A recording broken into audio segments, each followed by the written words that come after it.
Gaetz discloses the scathing reason why impeaching Rosenstein is mandatory by US4Trump.com.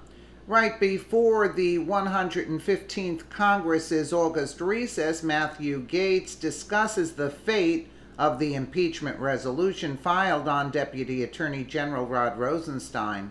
In a calm and epic-packed interview with a ton of information, Gaetz tells us when they will vote on the impeachment and what some of the redactions are. The Florida representative begins with, "If we do not receive the documents and witnesses that we need, absent unnecessary redactions, it's my expectations that Congressman Meadow and Congressman Jordan and myself will seek a vote on impeachment when the Congress returns for its next session," Gaetz said. Let's take a quick look at the clip here.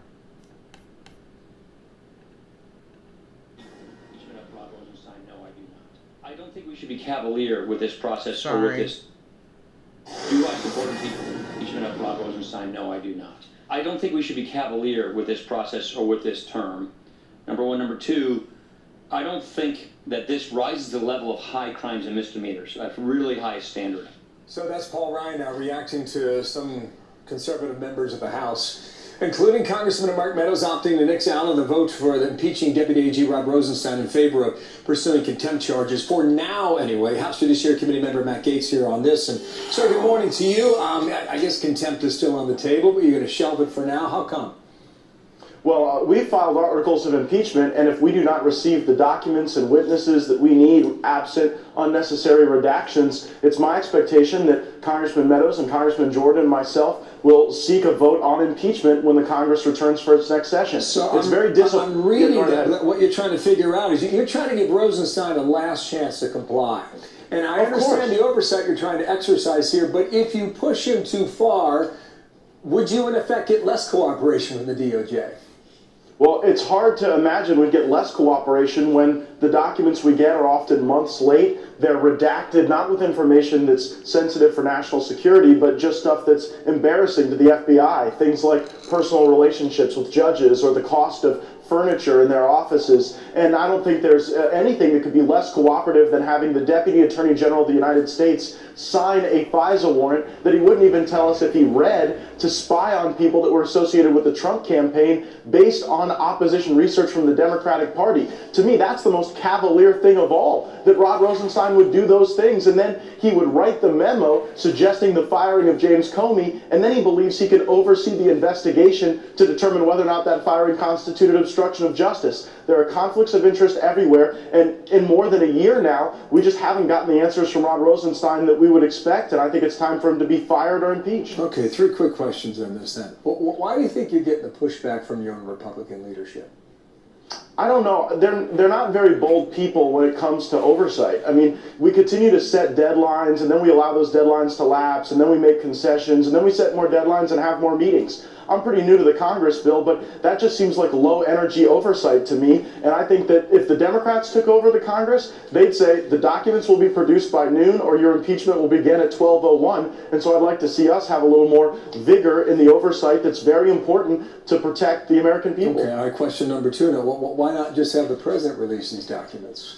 Smart legal minds say he can do that. Why not? No, he absolutely can, and I would call on him to do that. Specifically, the documents that would reflect on investigative activity before July 31st. You'll remember, Bill, the Department of Justice said that's when they opened the investigation, but suspiciously, Peter Strzok and Rod Rosenstein wouldn't answer questions about potential intelligence collection or spying before that date, and I think that really goes to a lot of the president's claims, and he should declassify those documents. Think he will? I don't know. I'm calling on him to do it. I think he's in a very difficult position because he is the subject of the investigation, and we're now living in a world where the people making the ultimate decisions at the top of the executive branch were elected by nobody. Last question. This has been a big tug of war. What do you think the Department of Justice is hiding, if you have that, this strong feeling? I believe money was paid to people to collect intelligence on the Trump campaign. And that crosses a line in this country when you've got folks that are collecting intelligence not as a consequence of a true investigative basis, but based on instead this dirty dossier, this DNC information, and then going and spying on a rival political campaign. I think that the records we're asking will evidence that, and I would love to be proven wrong. I would love to know that that didn't happen in this country, but I've got suspicion that it did. Matt Gaetz, thank you for your time today. The Republican from Florida, Congressional District 1 in the Sunshine Of course State. that took place. Of course that took place. That's why they're not releasing the documentation. And he did say the Democrats, if it was the Democrats fighting the Republicans, you can be sure the impeachment would have already taken place, you see? Because they're all in cahoots with each other.